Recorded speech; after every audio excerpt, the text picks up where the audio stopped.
professor Josevaldo Melo, da disciplina de Direito Constitucional. Vamos dar andamento agora no nosso conteúdo de nacionalidade.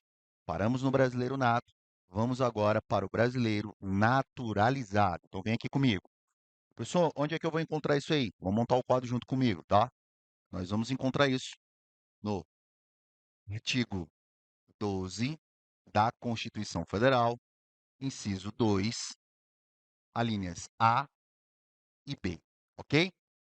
Nesse trecho da Constituição Federal, nós vamos ver sobre o brasileiro naturalizado, tá? Naturalizado. O brasileiro naturalizado é aquele que é de outra nacionalidade e de repente resolveu se tornar brasileiro, né? Quis virar brasileiro. O cara tá lá na Dinamarca e diz: pô, tá bom demais aqui, tudo funciona, emprego, transporte, segurança, não tem um problema nenhum. Vou virar brasileiro, né? Vou correr atrás de emprego, vou pegar ônibus e metrô lotado e vou estudar para concurso público, né? Pois é, acredite, tem gente que quer fazer isso e, querendo fazê-lo, a Constituição permite através do artigo 12, inciso 2, alíneas A e B, tá? Nós temos dois casos de brasileiro naturalizado. Lembrando, tá? Que aqui nós estamos falando da nacionalidade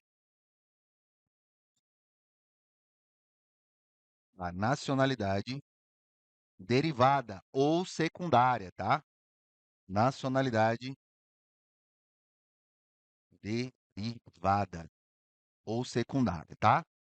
Essa nacionalidade, por sua vez, ela vai se subdividir em dois grandes grupos que pode vir na sua prova, tá? Quais são, professor, os dois grandes grupos que pode vir esse conteúdo de brasileiro naturalizado? Então, nós vamos dividir aqui, ó, no nosso quadrinho, vamos montar aqui um quadro esquemático para ficar fácil, tá? Então, nós temos a nacionalidade derivada secundária, né? Nós temos a nacionalidade derivada secundária, ordinária e extraordinária. Então, primeiro, nós vamos falar da ordinária, como a doutrina chama, tá? Ordinária. Porra, professor, não estou entendendo nada. Vamos com calma que a gente vai chegar lá, tá? Nacionalidade derivada secundária ordinária, tá? O que é essa nacionalidade ordinária? Qual é o grupo de pessoas que podem se tornar brasileiro naturalizado? Então vamos lá. Aqui eu estou me referindo a um grupo específico de pessoas, tá? Aqui eu vou me referir a originários, originários, originários. Quando eu digo originários, são as pessoas de onde elas vêm, tá? De onde elas são de origem. Originários de países de língua portuguesa. Cuidado, muito cuidado aqui. Eu não disse Portugal, eu disse originários de países de língua portuguesa. Isso não inclui português de Portugal. Português de Portugal vai estar previsto mais para frente, que é a questão do português equiparado, tá bom? Deixa ele quietinho. Tá, professor, o que são as pessoas originárias de países de língua portuguesa? Moçambique, Angola, Timor-Leste, Cabo Verde, tá? São países que estão no continente africano ou estão no sudeste asiático, mas que têm como língua oficial português. Angola, por exemplo, tá? Professor, para minha prova de direito constitucional, eu tenho que saber quais são esses países? Claro que não, não precisa. Só falei aqui como exemplo, tá? Então vamos lá. Então, originários de países de língua portuguesa. Então, vamos dar aqui um exemplo. Vou até colocar aqui como exemplo, né? Exemplo, um angolano. Angolano. Um angolano que quer virar brasileiro naturalizado. Esse angolano aqui, ele quer se tornar brasileiro naturalizado. O que é preciso? Bom, ele já tem o primeiro critério, que ele é originário de um país de língua portuguesa. Afinal, em Angola se fala língua portuguesa. O que é preciso?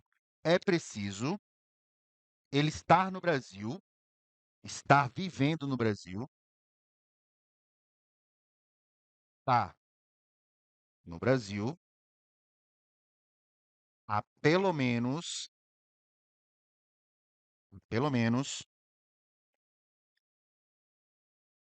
um ano, e aqui cuidado, um ano ininterrupto. Ininterrupto.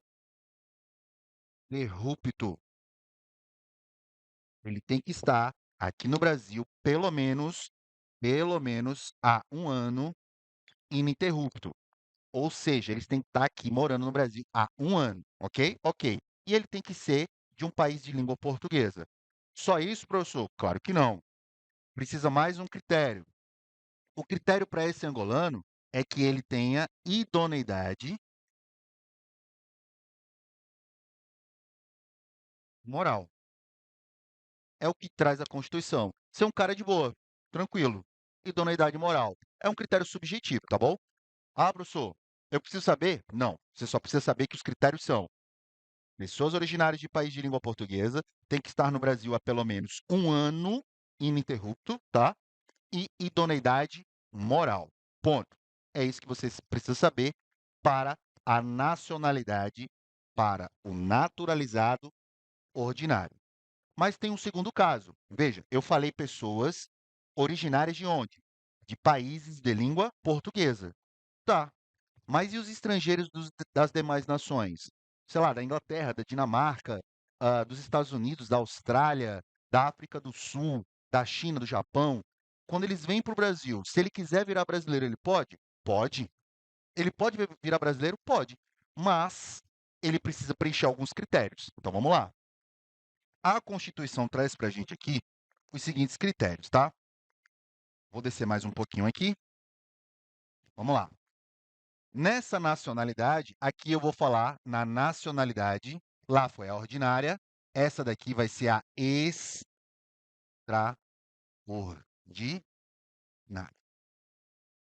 A extraordinária, tá? Na nacionalidade extraordinária, os critérios são um pouco diferentes. Primeiro, para que grupo de pessoas eu estou me referindo? Eu estou me referindo para os demais estrangeiros, ou estrangeiros de todas as nacionalidades, tá? De todas as nacionalidades. O que que é exigido para eles? É exigido para eles estar no Brasil, tá? Na República Federativa do Brasil, há há pelo menos 15 anos. Ou seja, ele tem que estar no Brasil há pelo menos 15 anos, mais de 15 anos, tá? Há no mínimo 15 anos vivendo no Brasil, para conseguir a naturalização como brasileiro. Simples. Vamos lá, vamos imaginar, eu sou alemão, venho para o Brasil, estou morando aqui no Brasil. Putz, gosto muito do Brasil, gosto de carnaval, gosto de futebol, gosto de caipirinha. Ok. Me identifiquei com o país. Quero ser brasileiro. Eu posso? Posso. Vou chegar assim, Brasil? Quero ser brasileiro. O Brasil vai dizer, tranquilo. Vamos ver aqui se você preenche os critérios. Você é de qual nacionalidade? Ah, eu sou da Alemanha. Beleza. Não é de língua portuguesa. Tranquilo. Tu tá aqui há quanto tempo? Ah, Brasil, eu tô aqui há 20 anos. Eu tô aqui há 15 anos. Eu tô aqui há 16 anos. Ok. Ah, Brasil, eu só tô aqui há 10 anos. Não pode. Nesse critério constitucional. Cuidado, porque existem outros critérios previstos em lei, ok? Mas eu estou falando só e somente só da Constituição. Professor, precisa saber a lei? Não, a não ser que seu edital o peça, tá bom? Então, demais estrangeiros têm que estar na República Federativa do Brasil há pelo menos 15 anos. E para essas pessoas tem um outro critério, diferente dos países originários de língua portuguesa, que é exigido só a idoneidade moral. Aqui eles não podem ter condenação penal, ou seja, sem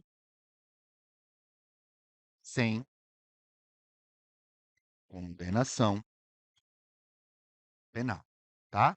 Então, se ele cometeu algum crime lá, ele não vai ter a nacionalidade brasileira. Então, essa é a diferença. Eu serei brasileiro naturalizado se eu for originário de língua portuguesa, país de língua portuguesa, estiver aqui no Brasil há pelo menos um ano ininterrupto e idoneidade moral. Ou, se eu for de outro país, eu tenho que estar no Brasil há, no mínimo, 15 anos e sem condenação penal. Esse é o critério. Então, veja, nós acabamos de ver os casos de brasileiro nato e brasileiro naturalizado. Vamos continuar avançando nos nossos estudos, tá bom? Então, continuando aqui, meu aluno, lembra que eu falei do português? Olha só, aqui eu falei pessoas originárias de país de língua portuguesa. Eu disse, não é o português de Portugal. O português de Portugal, a Constituição reservou um parágrafo só para ele, tá? Onde é que a gente encontra? Nós vamos encontrar isso no artigo 12 da Constituição, parágrafo 1º. O artigo 12, parágrafo 1º, fala da figura do português equiparado. O que é o português equiparado, professor? O português equiparado, como o próprio nome já diz, ele equipara-se, ou seja, ele é parecido, mas não é, tá? O português equiparado, ele é equiparado, parecido com o brasileiro, tá? Então, o português, ele é equiparado ao brasileiro. Mas é qualquer brasileiro? Não. É o brasileiro naturalizado, tá? Cuidado, naturalizado. A dúvida e a pergunta de prova é: português equiparado, quando ele se equipara ao brasileiro naturalizado, ele se torna naturalizado? Não. A observação é: o português equiparado, ele continua sendo estrangeiro. Continua sendo estrangeiro. A diferença é que ele terá os mesmos direitos do brasileiro naturalizado. E a Constituição diz: se houver, cuidado com isso, tá? Que isso despenca em prova. Se houver reciprocidade. Como assim, professor? Os mesmos direitos que o português vai ter aqui no Brasil, o brasileiro terá lá em Portugal, ok? Tanto é que um português equiparado, mesmo sendo estrangeiro, ele pode fazer prova de concurso público no Brasil. Pergunta é: um português entra no avião lá em Lisboa e vem visitar as florestas, a floresta amazônica, né? Vem aqui na Amazônia, na região norte, e vem visitar. Pega um avião. Ao pousar aqui no estado do Acre, por exemplo, pousou aqui, ele já é português equiparado? Já é automático? Resposta: não. Isso aqui tem que ser requerido. O português tem que pedir, tem que ser a pedido. Cuidado com isso na sua prova, pelo amor de Deus, tá? Então, o português equiparado continua sendo, continua sendo estrangeiro, mas ele é equiparado ao brasileiro naturalizado, se houver reciprocidade. Artigo 12, parágrafo 1º. Esse aí é tranquilinho, beleza. Agora, nós vamos para o artigo 12, parágrafo 2º. O artigo 12, parágrafo 2º, diz que, cuidado, viu? A lei não poderá criar distinção entre brasileiros. Criar distinção entre brasileiros. Entre brasileiros. Salvo os casos previstos na própria Constituição Federal, nesta Constituição Federal, tá? Salvo os casos previstos na Constituição Federal. Cuidado. A lei, a lei não pode criar, isso aqui cai muito em prova, tá? A lei não poderá criar distinção, diferença entre brasileiros. O que eu estou querendo dizer? Se eu digo assim para você, eu, professor Josevaldo, sou brasileiro nato. Você, meu aluno, é um peruano naturalizado brasileiro. Qual a diferença entre mim e você?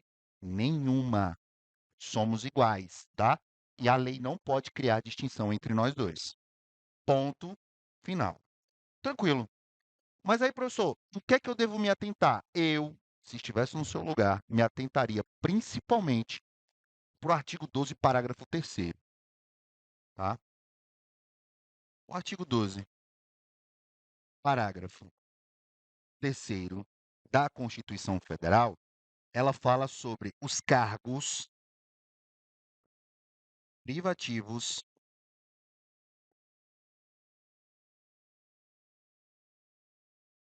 de brasileiro nato.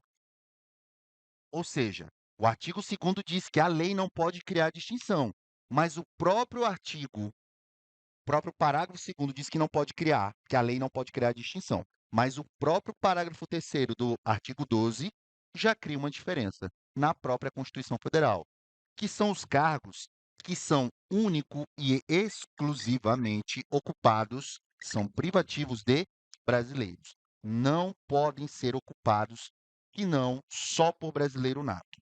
Beleza? Eu vou falar para você, se eu tivesse no seu lugar, eu daria uma atenção e colocaria até um asterisco nisso aqui, ó, porque isso é importante. Isso não cai em prova, isso despenca, desaba na prova. Os cargos privativos de brasileiro nato. Quais são os cargos privativos de brasileiro nato? Vamos montar o nosso quadro. Os cargos privativos de brasileiro nato são, presta bem atenção comigo, tá? Primeiro, presidente,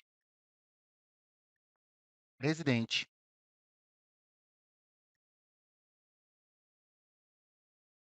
e vice, presidente e vice da República Federativa do Brasil. Presidente e o vice da República são cargos privativos de brasileiro nato. Outro cargo privativo de brasileiro nato, o presidente da Câmara dos Deputados. É um cargo privativo de brasileiro nato. Vamos lá. Eu dei o exemplo agora há pouco. Você é peruano naturalizado brasileiro. Você pode se candidatar a deputado federal? Pode. Mas você não pode ser presidente da casa. Aí eu vou te perguntar: você pode, como peruano naturalizado brasileiro, se candidatar a senador da República ou a senadora da República? Resposta: pode também. Você só não pode ser presidente da casa. E aqui temos o presidente do Senado Federal. O presidente do Senado Federal é um cargo privativo de brasileiro nato. Só e somente só brasileiro nato, tá? Vamos continuar montando o nosso quadro. É um cargo privativo também de brasileiro nato, o cargo de ministros, todos os ministros do STF. Eu não falei STJ, eu disse STF, Supremo Tribunal Federal. São privativos também o cargo de ministro de Estado da Defesa ou simplesmente ministro da Defesa, tá? Aí eu pergunto para você, meu aluno. Vamos lá. Ministro da Justiça e Segurança Pública é um cargo privativo de brasileiro nato? Claro que não, porque se fosse eu já teria anotado aqui. Não é. Ah, professor, não é não? Não, não é não. Por que não? Porque não é. Simples assim. O único cargo de ministro de Estado que é reservado para brasileiro nato é o de ministro da Defesa. Cuidado com isso na sua prova, tá? Ah, professor, então, um brasileiro naturalizado pode ser ministro da Justiça? Pode, não tem problema nenhum. Ministro da Cultura, ministro do Meio Ambiente, ministro da Economia, sem problema nenhum. Mas da Defesa, não. Tá bom? Vamos seguir. Outro cargo privativo de brasileiro nato são são as carreiras diplomáticas, tá? Carreiras diplomáticas. Então, para ser, por exemplo, embaixador do Brasil fora do território nacional, tem que ser brasileiro nato. E outro é o oficial, os cargos de oficial das Forças Armadas. Também só podem ser ocupados por brasileiros nato, tá bom? Então, essa sequência: presidente e vice da República, presidente da Câmara, presidente do Senado, ministros do STF, ministro da Defesa, carreiras diplomática e oficial das Forças Armadas.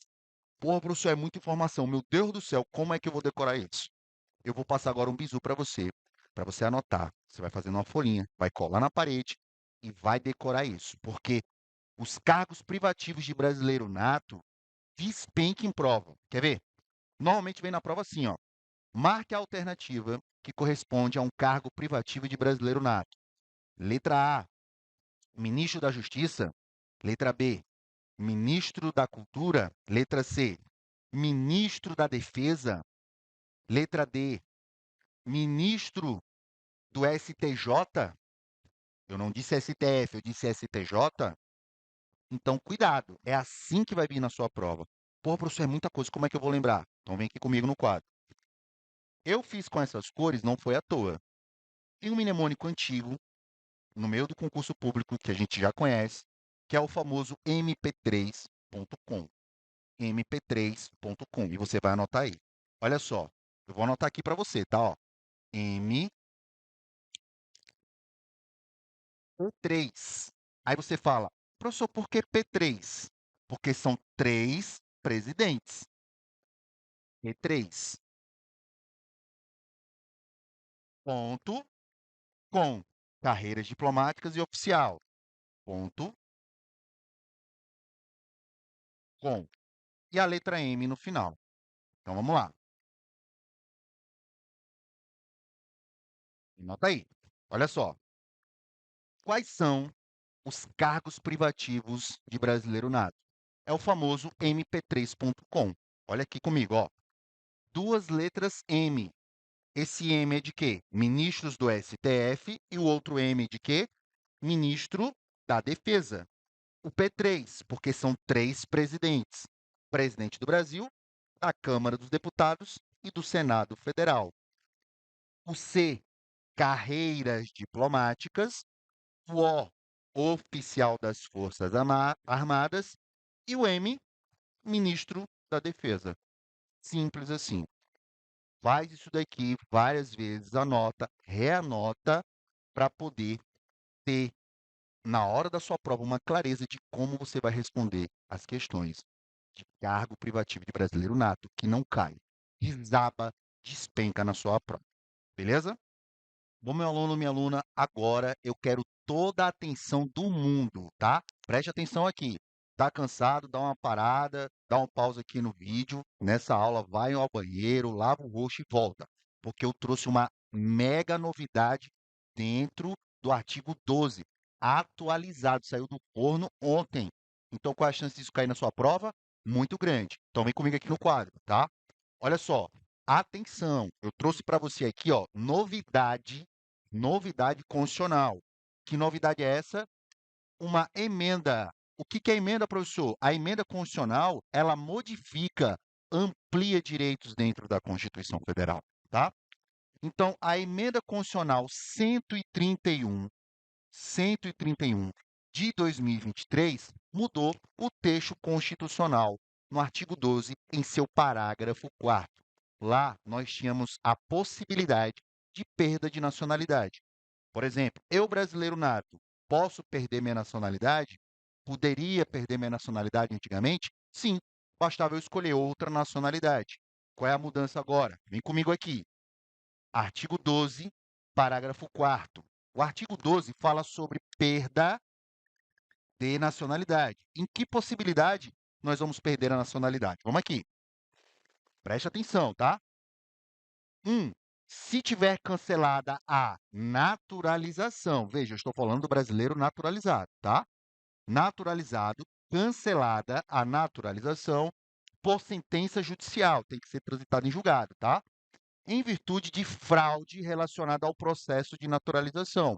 O cara era estrangeiro, quis virar brasileiro e tentou fazer ali por baixo dos panos, cometeu algum ilícito, então houve uma fraude no processo de naturalização. Ou, preste bem atenção aqui, ó, atentado contra a ordem constitucional e o Estado democrático. Então, veja, eu era um alemão, me naturalizei brasileiro. E aí, no 8 de janeiro, eu peguei, fui lá e quebrei o pau, destruí o STF, quebrei a Câmara dos Deputados e queria tomar o poder. O que é que vai acontecer com a minha nacionalidade? Eu vou perder, porque houve um atentado contra a ordem constitucional, ok? E veja, não estou falando de política, não é opinião, eu estou falando que está no texto constitucional e que pode cair e ser cobrado na sua prova. Cuidado com isso aí, tá? Vamos lá. Ou dois, se ele fizer o pedido expresso de perda de nacionalidade brasileira perante a autoridade brasileira competente, ressalvadas as situações em que acarretarem a pátrida. Professor, o que é uma pátrida? Imagina, se eu faço um pedido expresso para perder minha nacionalidade e, a partir desse pedido, eu me torno uma pátrida, sem nação. Aí não vai ser concedido, tá bom? Cuidado com isso aí, pelo amor de Deus, isso aqui é novo. Novidade legislativa, tá bom? E para finalizar aqui, meu aluno, minha aluna, essa super novidade dentro do artigo 12, saindo do forno, emenda constitucional 131 de 2023, nós temos uma última observação, tá? Imagina que a pessoa, ela perca a nacionalidade, pergunta é, ela pode a readquirir? Resposta, pode. Você vai anotar aí, tá? É possível, é possível, é possível recuperar,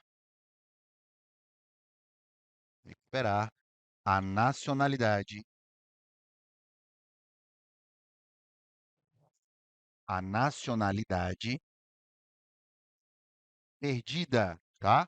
Então eu posso recuperar. Tem até um instrumento chamado de ação rescisória.